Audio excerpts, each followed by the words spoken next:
My ex-wife cheated on me and swore on our daughter's life to cover it up, and now after 6 years of no contact, she's begging for a healthy co-parenting relationship. So I found out my ex-wife, 37 female, cheated on me, 37 male, 6 years ago when I discovered her in a 4-month affair with a married man. We share a 15-year-old daughter together and co-parent exclusively through my sisters, or email. I found out because the affair partner's wife sent me all of the pictures and videos that they took of them cheating on us with his phone. Some of the deal breakers for me was that she did a bunch of spicy acts with her affair partner that she would flat out refuse to do with me, saying that those acts were disgusting, and against her integrity as a woman. She literally told me her body, her rules. Before presenting her with the evidence I had given her a chance to come clean. However, she gaslighted me. Even swore on our daughter's life. I told her if you had any integrity, or respect for me at all you would tell me the truth right now. She held firm that I was crazy and making wild accusations with no facts. So I then present the facts. When confronted with the evidence, she broke down and looked me in my face and said she is a piece of crap and knew her betrayal was beyond disrespectful and ultimately something I would never forgive. I told her going forward under no circumstances except health, safety, and the life or death of our daughter should she contact me. We divorced soon after. Fast forward 6 years later. Last month my daughter asked if I would attend a dinner that she was cooking to prepare for her baking and cooking competition coming up. I of course agreed, but the kicker was her mother, my ex-wife, would be there too. She knows why we divorced and accepts that I've gone no contact with her mother. Mind you, I haven't seen or spoken to my ex-wife in close to 6 years. At the dinner some of my former in-laws and ex-wife were there, as well as my sisters and myself. My daughter's food was delicious and everything went pretty smooth. 1 week after the dinner I received a phone call from my ex-wife that I obviously answered because I thought something was wrong with our daughter. Nothing was wrong with our daughter, but my ex-wife wanted to sincerely apologize for her actions in the past and the damage she did to break up our family. She said that our daughter almost had a breakdown with the fear of her asking me to be in the same place as her and that our current dynamic is not healthy. She wanted to know if was there any way to healthy coexist for future events with our daughter. I did not interrupt her and let her finish what she had to say. When she finished talking, I responded by saying no and discontinued the call. Here is where I need advice. My sister told me my ex-wife is truly ashamed and sorry for breaking up the family and just wants a healthy environment for our daughter. My sister tells me to move on and to think about our daughter's mental health. I reminded my sister that what value am I in my daughter's life if I am unhappy? My ex-wife does not make me happy. So I need an unbiased opinion. Should I forgive my ex-wife and move on to build a better co-parenting relationship with my wife for my daughter's sake? Update 2 days later, I spoke to my daughter, 15 female, yesterday and what she had to say was an eye-opener. She told me that she knows that I love her and would do anything for her so she doesn't want to take advantage of my love for her from me by making me do things I normally would not otherwise do.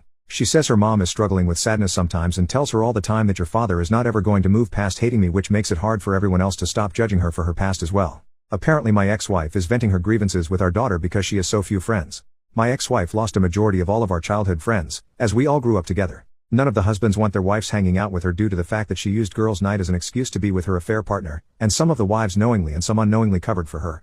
This caused a lot of drama. It is a common belief that some of the other wives were cheating as well, but no other proof can be found. Since my divorce with the ex, the other wives have essentially removed her from the group to save their marriages. Anyway, my daughter also explained to me that she missed our family being together if she was being honest, but understands that me and her mother love her. She then asked me about forgiveness, and then about unforgiveness, things people cannot be forgiven for. I told her that is ultimately a standard you have to set for yourself. It comes from the morality and values you have within yourself. I explained that sometimes you can dislike the actions, but not dislike the person. And sometimes you cannot unassociate the actions from the person. Then I gave her an example, Joffrey Baratheon from Game of Thrones. She hates him with a passion.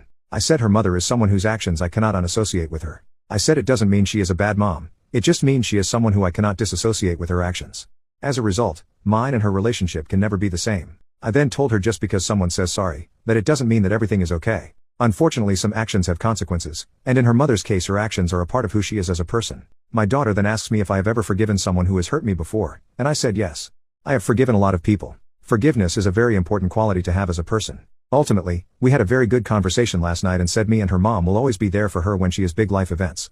I will be talking to my ex-wife soon about her comments to our daughter. Second update 10 months later. So, after my last post I decided to schedule an appointment with 2 separate therapists who specializes in marriage and family counseling after divorce. I saw these 2 therapists over the course of 5 months. I did 5 sessions with each therapist, 1 woman and 1 male. In the sessions, I went over all my issues I dealt with my ex-wife and the current dynamics we have in place now. I showed both therapists my Reddit post and wanted truly 2 non-biased opinions from 2 professionals of the opposite sex. The advice they both gave me provided the contrast I needed to make necessary changes if any in my life. The first thing I did was invite my ex-wife to join me in 3 planned therapy consultations in which I would pay for. The goals were simple. First, create an avenue for my ex-wife to start speaking with a professional instead of our daughter about our issues. Second, give her closure, not forgiveness, but an opportunity to give her any answers she may need to recovery and be a better mother and person to our shared child. Lastly, build and commit to a plan that we will follow on how we will deal with parenting our daughter and behave at shared life events, and she actually accepted my offer. First session. The first session was all about sharing our point of view on the current state of our lives, and what we both want for our daughter. I shared that I am currently enjoying my life as my professional and personal life are flourishing in the sense that I have achieved balance, joy, and core life goals and accomplishments are being met. For my daughter, I shared that my goal is to ensure that she is happy, enjoys her childhood, feels loved, and understands the value of self-respect and commitment to core values. I always share with her that everyone loves to believe that they are exceptions to the rules, but sometimes following the rules are what makes a person exceptional. Having a clear sense of what is right and wrong and behaving in that fashion is very important to who you are. I shared my biggest regret in life would be if my daughter turned out like how her mother used to be 7 to 8 years ago. It was brutal saying this in the session, but I truly believe and fear this. My ex-wife then shares the current state of her life. She is very passionate about her career, interior-exterior designer. She quite literally turns houses into homes. She shares that she is currently working on herself because her past few relationships ended poorly because of her baggage from our marriage, and divorce has made her very afraid of commitment. She also wants our daughter to be happy, loved, and a hard worker. She responded to my comment about me being afraid of my daughter turning out like how she was 7 years ago. She said her pride was hurt by that comment, but years of therapy help her realize she must accept that her actions of the past have warranted that kind of comment from me. She said she knows our daughter does not want to be like her because our daughter has asked her many times, besides cheating on dad, what is the real reason why he will never forgive you? She said people cheat and get divorced all the time and they are still friends. However, dad truly thinks you are a bad person, but a good mom. For years she thought I was poisoning our daughter against her, but quickly realized that was just her own guilt eating her away. The session ended quickly after that. Second session. This session my ex-wife asked a lot of questions. I mean a lot. Nevertheless, I answered all of them honestly and bluntly. The 3 main questions she asked were the following. 1. How did I heal from the wounds that she caused, and what advice could I give her as she is still trying to heal from the wounds she caused herself? I explained that the damage she caused wasn't like a stab or a cut wound that you could stitch back together. I said her damage was more like she amputated a limb from my body. My recovery wasn't focused on healing, but rather on how to walk, lift, or learn how to eat with my feet because I no longer had hands. I recovered from what she did by reteaching myself how to not be defined by my disability, become a victim, but more importantly gaining strength from it. I ended by saying I am still recovering, there is no healing this wound, the leg is gone. I said my advice to her would be do not amputate your next partner. Stop focusing on healing and start prioritizing recovering from the damage you caused. Some things cannot be fixed, but they can sometimes be replaced, or provide life lesson on how to behave in the future. 2.